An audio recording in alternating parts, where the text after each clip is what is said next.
يا صباح الفل، يا صباح الجمال، يا صباح الرقاق الدهبي اللي قدامكم. النهارده بقى هنعمل صينيه رقاق بالعظمه اللي انتوا شايفينها، جوسي كده من بره وطري وجميل وحاجه كده لونها ذهبي وتفتح النفس.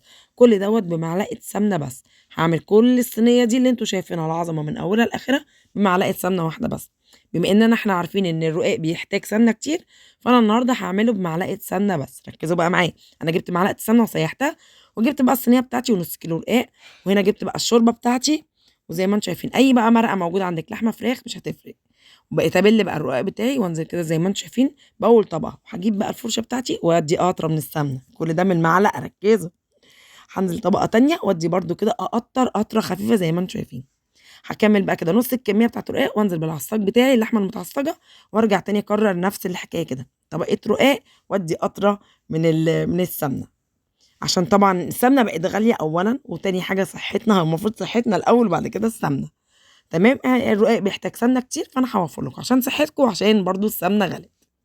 جبت بقى هنا بعد ما خلصت كل الكميه، قطعي بقى التقطيعه اللي انت بتحبيها، قطعيها براحتك. وهجيب عندي كوبايه شوربه تكون بقى كده حلوه وسخنه، واسقي بيها بقى الرقاق بتاعي ده عشان يطلع لي طري كده وحلو من جوه. وبقيت معلقه السمنه طبعا انا مسيحاها وحطها جنبي، استخدمت اللي استخدمته منها. وهاجي بقى كده فوق الوش ادهنها دهنه حلوه، واشرب الجناب واشرب كل فتحه كده ان انا فاتحاها، والوش بتاع الرقاق عشان يطلع معايا متحمر ولونه كده ذهبي زي ما انتم شايفينه. الفرن بتاعي بقى متشغل على درجه حراره 180. اخدت هي العسل دي كلها دخلتها الفرن وطلعت معايا بالعظمه دي كلها. ايه رايكم؟ بجد تفتح النفس. عايزه اقول لكم خفيفه وما فيهاش اي حاجه خالص. يا رب الفيديو يعجبكم، اشوفكم فيديو